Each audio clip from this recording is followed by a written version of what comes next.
नमस्कार, जनमत मराठी बातमीपत्रात आपलं स्वागत। सुरुवातीला पाहूया ठळक घडामोडी। नाशिक शहरातील उपनगर पोलीस ठाण्यात नवनियुक्त वरिष्ठ पोलीस निरीक्षक जयंत शिरसाट यांनी आपल्या पदाचा नुकताच पदभार स्वीकारला असून रुजू झाल्यानंतर त्यांनी उपनगर पोलीस ठाण्याच्या हद्दीतील गुन्हेगारीवर अंकुश ठेवण्यासाठी उपाययोजना करण्यावर भर दिलाय। याचाच एक भाग म्हणून उपनगर पोलीस ठाण्याच्या हद्दीतील पोलिसांची रात्रीची गस्त अधिक कडक करण्यावर त्यांनी विशेष भर दिलाय आणि त्यांच्या या नवीन धोरणाला यश मिळतानाच चित्र आहे। 3 जुलै रोजी रात्री वरिष्ठ पोलीस निरीक्षक जयंत शिरसाट स्वतः रात्री गस्तीवर होते। त्यांच्या समवेत गुन्हे शोध पथकाचे उपनिरीक्षक प्रभाकर सोनवणे आणि त्यांचे सहकारी सुद्धा गस्तीवर असताना शहरातील डीजीपी नगर परिसरातील रात्री 11 वाजण्याच्या सुमारास 2 संशयित विना नंबर प्लेटचे दुचाकी एका दुसऱ्या दुचाकीच्या मदतीनं टोचन करून घेऊन जाताना दिसले असता पोलिसांनी त्यांना थांबण्याचा इशारा केला।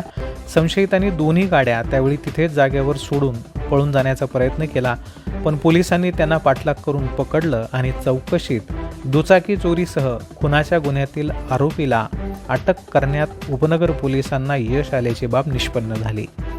संशयित नवीन सोनकांबळे आणि अभिजित ठोके या पाथर्डी गावात राहणाऱ्या दोघांना उपनगर पोलिसांनी रात्री अटक केली।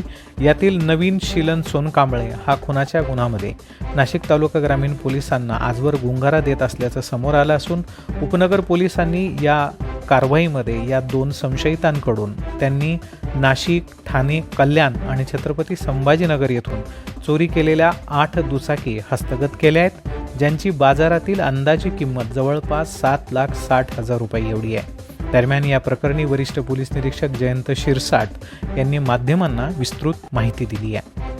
उपनगर पोलीस स्टेशन येथे दिनांक 3/7/2025 रोजी रात्री 11 वाजेच्या सुमारास आमचे डीबी पथकाचे अधिकारी PSI सोनवणे तसेच डीबी पथकाचे हवालदार लखन तसेच करपे तसेच लोंढे आणि रगतवान हे असे हद्दीत सतर्क पेट्रोलिंग करीत असताना डीजीपी नगर येथे 2 संशयित इसमे पल्सर मोटरसायकलने एक त्याच्या मागे मोपेड गाडी टोचन करून घेऊन जात असताना दिसल्याने आमच्या डीबी पथकाने त्यांना थांबवून त्याबाबत विचारपूस केली। दोघा मोटरसायकलबाबत विचारपूस केली असता दोघांनी त्या गाड्यांबद्दल उडवडीची उत्तरं दिल्याने त्यांना ताब्यात घेतले असता तर त्या गाड्यांबाबत चौकशी केली असता ती मोपेड गाडी ही उपनगर पोलीस स्टेशनला दाखल गुन्ह्यातील चोरीस गेलेली उपनगर पोलीस स्टेशनला दाखल असलेला CR नंबर 279-25 मधील चोरीस गेलेली ॲक्टिवा मोपेड होती आणि त्यासोबत जी पल्सर मिळाली होती ती सुद्धा गाडी त्यांनी ठाण्यावरून चोरी केल्याचे सांगितल्याने त्यांना पोलीस ताब्यात घेऊन पोलीस स्टेशनला आणून त्यांना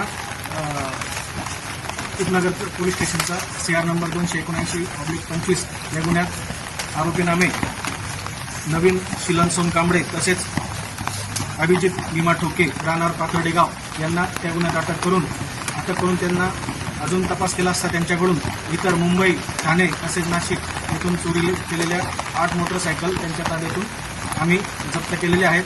तसेच आरोपी क्रमांक 1 नवीन सोनकांबळे याने नाशिक जिल्ह्यात नाशिक तालुका पोलीस स्टेशन हद्दीत बिल्लोडी येथे खुनाच्या गुन्ह्यात सदरचा आरोपी CR नंबर 75/25 या गुन्ह्यात गुन्हा करून तो फरार होता, त्यामुळे त्याचा शोध नाशिक ग्रामीण पोलीस सुद्धा करत होते। त्याला आम्ही ताब्यात घेऊन अटक केलेली आहे। तसेच त्याने नाशिक शहरातील अंबड पोलीस स्टेशन येथील सुद्धा खुनाचा प्रयत्न करणे या गुन्ह्यात CR नंबर 327/25 मध्ये सदरचा आरोपी फरार होता।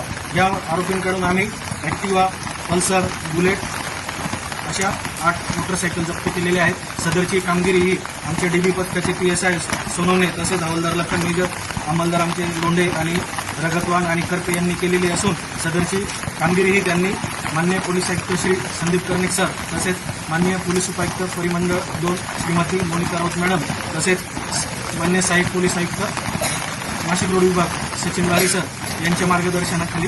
दरम्यान उपनगर परिसरातील नागरिकांकडून वरिष्ठ पोलीस निरीक्षक जयंत शिरसाट यांच्या या नवीन रात्रीच्या गस्तीच्या कडक शिस्तीचं कौतुक होताना दिसतंय आणि नागरिकांमधून समाधान व्यक्त केलं जात आहे। ब्युरो रिपोर्ट, जनमत मराठी न्यूज, नाशिक।